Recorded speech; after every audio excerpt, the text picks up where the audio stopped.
Camille Combal. Oh.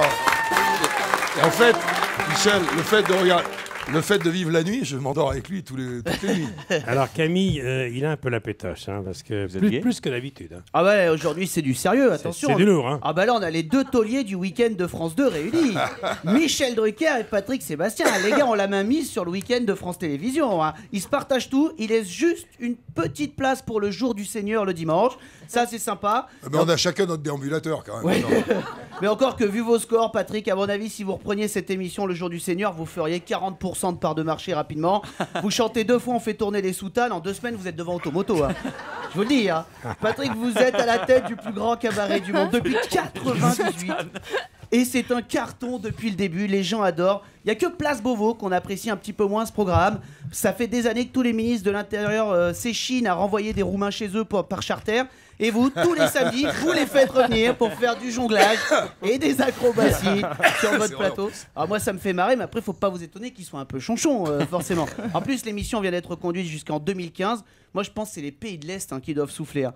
Maintenant qu'ils sont sûrs qu'ils vont pouvoir à nouveau faire du trapèze et dresser des tigres dans vos émissions, les Slovaques se sont remis à acheter des bagnoles, les Estoniens prennent à nouveau des crédits, c'est reparti là-bas, que grâce à vous, hein, Patrick. Hein. Et il n'y a pas que les artistes qui se battent pour participer à vos émissions, il y a aussi le public. Il faut quand même dire un truc. Vous qui êtes public ici à Europe 1, personne n'est reçu comme au plus grand cabaret. Les gars sont en tenue de soirée, ils assistent à un super spectacle, ils sont à table avec des stars et ils picolent du champagne à l'œil. Franchement, c'est pas du vrai. Ah mince, faut pas le dire. Mais tout le monde veut venir à vos émissions tellement, et ça c'est pas une blague, vous avez dû mettre en place un tirage au sort. Non, c'est pas ça, c'est qu'il y a, je vais te dire la vérité, je sais pas comment c'est chez toi Michel, mais il y a 2 ans d'attente pour venir au cabaret. Parce qu'on a une limite de 300 personnes dans la salle, j'aimerais bien en mettre Michel plus, paye les gens pour qu'ils viennent. Pour des raisons de sécurité. Non, mais nous, ils viennent 2 mois à venir. Pour des raisons de sécurité, on ne peut pas en mettre plus de 300. Et je sais qu'il y a des demandes à France 2. En permanence. Bah oui, mais du coup, il y a un tirage au sort. Il faut savoir un truc, c'est que les gagnants se retrouvent au plus grand cabaret. Mais ce que les gens ne savent pas, c'est que les perdants vont dans le public de Motus. Ça, faut le savoir. C'est vachement bien, Motus. Non, et là, c'est autre chose. Moi, les miens, ils vont dans les mots de minute, Philippe le fait. Ah non, c'est pas de Comme ça, ils se rendorment. Et Patrick, alors, on le disait, mon copain le fait. On le disait, vous êtes aussi bien sûr connu pour vos chansons, Patrick, que j'adorais. Je dois dire, je les adorais. Mais là, je suis en overdose. Hein, parce que le matin, je travaille à la radio avec Michel, mais le soir, je bosse à la télé avec votre plus grand fan, Cyril Hanouna. Oh, et pour Cyril, quand on parle de musique, il y a Michael Jackson en 2 et vous en 1. Ouais, faut le savoir. On n'en peut plus. Il a récupéré votre dernier single il y a une semaine. On l'a déjà entendu 9315 fois. On est arrivé à un point où même les stagiaires préfèrent faire Boulogne-Pantin en Vélib plutôt que se faire accompagner par Cyril en bagnole. Parce qu'il a les chansons à fond. Sûr. Les premiers mots de ces gamins à Cyril, ça a été la fiesta. Avant papa et maman. Faut le savoir quand même. Hein. Bon, vous êtes aussi un grand amateur. Je peux quand même dire une chose, c'est que d'abord, on n'est pas paxé, on n'est pas marié. J'en parle dans toutes mes émissions, maintenant moi aussi. Et alors, le 4 avril, je vais faire Touche pas à mon poste et je vous amène mes corsaires pour chanter. Ouais. Et ça va en énerver pas mal. Mais j'ai décidé que le prochain cabaret, le parrain du cabaret, c'est Cyril Hanouna. Donc le prochain cabaret qui va passer le 27 avril, le parrain, ça sera Cyril. Mais, cool. Alors il y a les chansons, il y a aussi le rugby, c'est une de vos passions, bien sûr, Patrick, on le sait, vous avez été joueur, même président de Brive.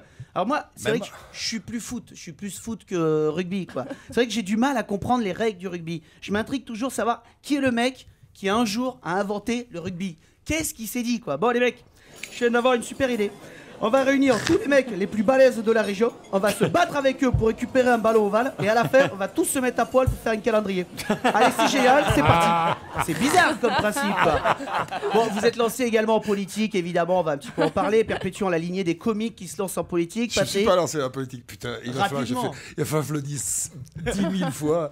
J'y arriverai jamais. Hein. Mec, j'ai jamais fait de politique. Il faut dire oui pour s'en partir là. Non, c'est pas de la. Ça m'aidait pour mon papier. C'est pas parti. Si, oui. C'était pas parti. Bon, la vanne est perdue. Non, il a sorti son dard. À chaque fois, je suis obligé de dire c'est un mouvement humaniste, ça n'a rien à voir, je voulais pas être élu, il n'y a pas de parti. Hein. Et les mecs ont décidé que c'était un parti. Non, c'était pas moi. Jamais de la vie. Et ça m'a planté ma blague. Vas-y, allez, c'est un parti, Camille. C'est un parti. Bon, en tout cas, voilà, c'est ça, je la connais par cœur. En tout cas, vous êtes vite revenu à vos premiers amours. Pourtant, vous connaissez bien les hommes politiques. Vous avez même été le premier à vous amuser avec eux en les faisant chanter dans vos émissions. Oui. Et l'idée de faire chanter les politiques, ça continue. Sauf que maintenant, c'est plus Mediapart qui s'en occupe. Mais enfin, le concept continue bien sûr. En tout cas, Patrick, je suis très content qu'on vous reçoive aujourd'hui. Je vous le dis. Et le jour où vous présentez le jour du Seigneur, je m'inscris au tirage au sort pour venir dans le public. Camille, 14,5. Camille Combal.